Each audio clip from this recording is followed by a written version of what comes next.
Class ডুবোৱাটো আচ্ছা class ডুবোৱাটো চলাইছিলে এতিয়া ক্লাছ ডুবোৱা হয় না নাই নাই নাই এতিয়া খেলা এতিয়া হাত বিষাই যায় এতিয়া হাত বিষাব দৰকাৰ নাই চাবি দিলে পলায়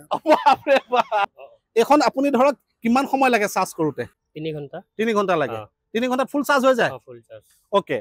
কোন প্ৰথমে আপুনি কিমান টকা উপাৰ্জন কৰিছে পাৰ মাহত মাহতটো মোৰ ক'ব গ'লে এতিয়া 70 প্লাস হৈ যায় এবাৰ চাৰ্জ কৰিলে কিমান কিলোমিটাৰ চলাব পাৰে 250 যায় 250 হয়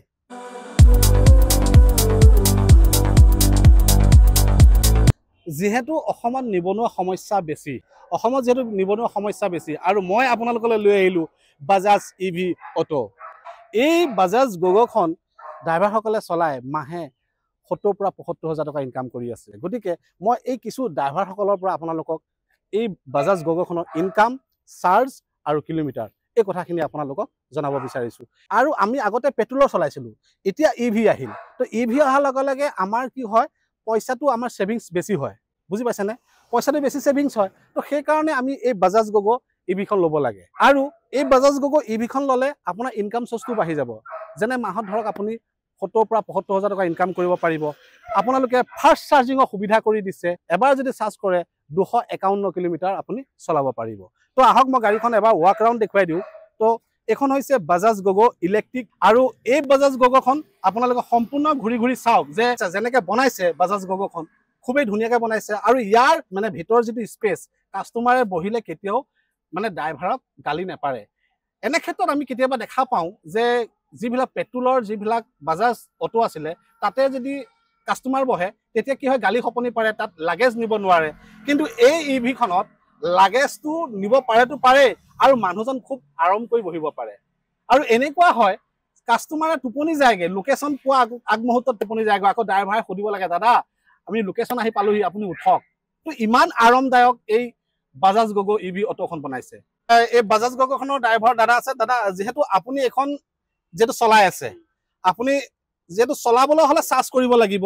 এখন আপুনি ধৰক কিমান সময় লাগে চাৰ্জ কৰোতে 3 ঘণ্টা লাগে 3 ঘণ্টাত ফুল চাৰ্জ হৈ যায় ফুল চাৰ্জ ওকে 3 ঘণ্টাত ফুল চাৰ্জ হৈ যায় আৰু আপুনি কিমান সময় চলায় এবাৰ চাৰ্জ কৰি এবাৰ চাৰ্জ ৰাতিপুৱা আপোনাৰ 5টাত ওলাও হয় কেটা খামৰে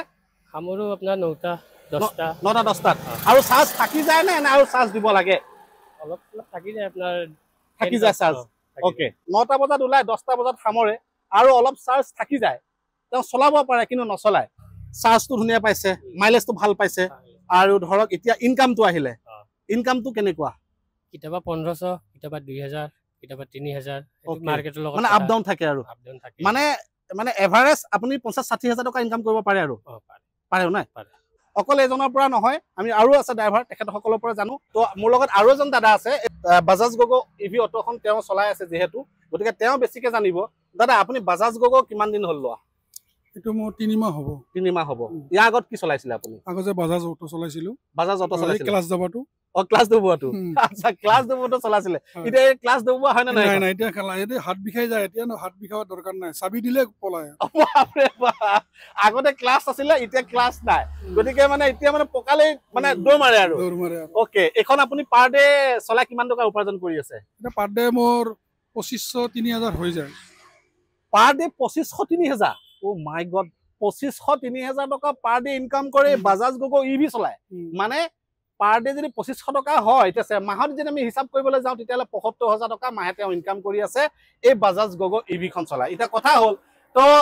তেওঁ যেহেতু এই 75000 টকা পাৰ মাহে ইনকাম কৰি আছে যদি আপুনি পাৰ মাহে 75000 টকা ইনকাম কৰিম বুলি ভাবিছে তেতিয়াহলে এই বাজাজ গগো ইভি ল'ব লাগিব যিখন বাজাজ গগো ইভি মাৰ্কেটত বেছি চাহিদা পাইছে বুজি পাইছে না তো আপুনি আগতে তেল ভৰাই চলাব লাগিছিল এতিয়া তেল ভৰাই চলাব নালাগে তো সেই কাৰণে মই এই বাজাজ গগোখন আপোনালোকক দেখুৱাইছো এই কাৰণে যাতে আপুনি স্বাৱলম্বী হ'ব পাৰে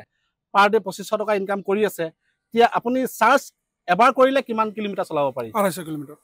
এবাৰ চাৰ্জ কৰিলে 250 কিলোমিটাৰ ও মাই গড এবাৰ যদি চাৰ্জ কৰে 250 কিলোমিটাৰ চলাব পাৰে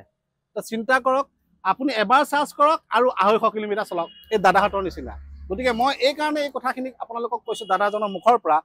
গতিকে আপুনি এই বাজাজ গগোখন ললে আপুনি অসুবিধাত নপৰে বুজি পাইছেনে ধৰক ফাষ্ট চাৰ্জিং হয় ফাষ্ট চাৰ্জিং আপোনাৰ লগত কাষ্টমাৰ উঠে আপোনাৰ পেট্ৰলখনতো উঠিছিলে এখনতো উঠিছে তো কাষ্টমাৰে আগত কেনেকুৱা বিহেভিয়াৰ কৰিছিলে এতিয়া বিহেভিয়াৰ কেনেকুৱা বহিলে কাষ্টমাৰে টোপনিয়ে মাৰে এতিয়া বহিলে কাষ্টমাৰ টোপনি মাৰে টোপনি মাৰে জাগাটো এৰিব আৰু দাদাক কৈ থাকো দাদা আপোনাৰ লোকেশ্যন আহিছে না ভাইটি মই শুয়ে গ'লো অ' মাই এনেকুৱা গড মানে দাদাই কয় যে আপোনাৰ লোকেশ্যন আহি পাইছেহি কাষ্টমাৰ টোপনি যায় মানে ইমান কমফৰ্টেবল তো লাগেজ নিব পাৰে নে নোৱাৰে পাৰে একদম পিছফালে জাগা আছে আপোনাৰ বহুত জেগা আছে ন অ। আপোনালোকে ধৰক বস্তু বাহানি ধুনীয়াকে নিব পাৰে মই আপোনালোকক দেখুৱাব বিচাৰিছো তেওঁ যিহেতু মুখে কৈছে মই বস্তুটো দেখুৱাই দিব বিচাৰিছো আহক চাওক তেওঁলোকৰ ইয়াতে বহিব ধৰক ইয়াত এনেকে আপুনি বহিলে বহা পিছতো ধৰক এটা স্পেচ যথেষ্ট স্পেচ আছে দেখিছেনে আপুনি মই দাদাজনক যিহেতু মোৰ কাষতে আছে দাদা বহকচোন চাওক মই আপোনালোকক বহি পেলাই দেখুৱাই দিছো আমি দুজন মানুহ বহিছো আৰু এজন ইয়াতে বহিব পাৰে তিনজন ধুনীয়াকে আজাদি বহিব পাৰে আৰু এইফালে সন্মুখত জেগা থাকি যায় তো কিবা বেগ ল'ব পাৰে আপুনি কি ক'লে এটো বেগ ল'ব পাৰে অ'কে এইখিনি চাওক ইমান ডিগিত জাগা আছে অফিলে পিছফালে ডিগিত জেগা আছে বলক পিছফালে ডিগিটো দেখুৱাই দিছো আপোনালোকক চাওক অকল সন্মুখত বুলিয়ে নহয় মানে আপুনি এফালেও আপুনি ধৰক বস্তু বাহানি ধুনীয়াকে নিব পাৰে তেওঁ নিজে গাড়ী তেওঁ কিনি নিজে তেওঁ আজি মাৰ্কেটত চলাই আছে আৰু তেওঁ উপাৰ্জন কৰিছে দাদা পোন প্ৰথমে আপুনি কিমান টকা উপাৰ্জন কৰিছে পাৰ মাহত মাহতটো মোৰ ক'ব গ'লে এতিয়া 70 প্লাছ হৈ যায় ডিজেল গাড়ী এখন আছিল হয় কাষ্টমাৰে কয় দাদা ইমান চাউণ্ড এতিয়া এখন গাড়ী চলাইছো কাষ্টমাৰ উঠে হয় একো কমপ্লেইন নাই আৰু মানে আগতে সাউন্ড আছিলে হয় এতিয়া সাউন্ড নাই একো চাউণ্ড নাই লেছ চাউণ্ডলেছ একদম ওকে কাষ্টমাৰে কয় দাদা ইমান চাউণ্ড নাই গাড়ীখন ভাল লাগে উঠি কিনে এবাৰ চাৰ্জ কৰিলে কিমান কিলোমিটাৰ চলাব পাৰে 250 যায় এইটো 250 হয় মাই গড মানে এবাৰ যদি চাৰ্জ কৰে আপুনি 250 কিলোমিটাৰ চলাব পাৰে বুজি পাইছেনে এইটো মোৰ ফিডবেক নহয় কাষ্টমাৰৰ ফিডবেক হয় আপুনি বেলেগ চাকৰি কৰিলে 10 টকা দিব বেলেগৰ আণ্ডাৰত নিজে কৰক কেতিয়াবা মন যায় নাযাওঁ লাইনত কেতিয়াবা যাম এতিয়া অফিচত গ'লে অফিচত যাবই লাগিব ওকে ৰ'দ হওক বৰষুণ হওক যাবই লাগিব নিজৰ গাড়ী এখন আজি মই নাযাওঁ আৰু নাযাওঁ ওকে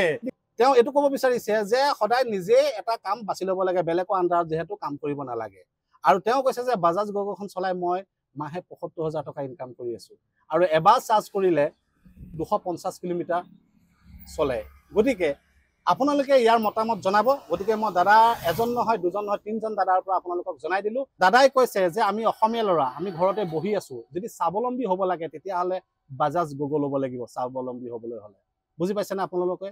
অশেষ ধন্যবাদ জনালো ভাল লাগিলে দাদা আগলৈ আপুনি এনেকৈ চলাই থাকক এজন নহয় দুজন নহয় তিনজনকৈ ব্যক্তিৰ পৰা আপোনালোকক এই বাজাজ গগখনৰ বিষয়ে আপোনালোকক জনালো এতিয়া কথা হ'ল আপোনালোকে ডিচাইড কৰক যে বাজাজ গগখন আপোনালোকে কেনেকুৱা পালে চাৰ্জ কোৱালিটিটো কেনেকুৱা পাইছে কিলোমিটাৰ আপোনালোকে কেনেকুৱা পাইছে বা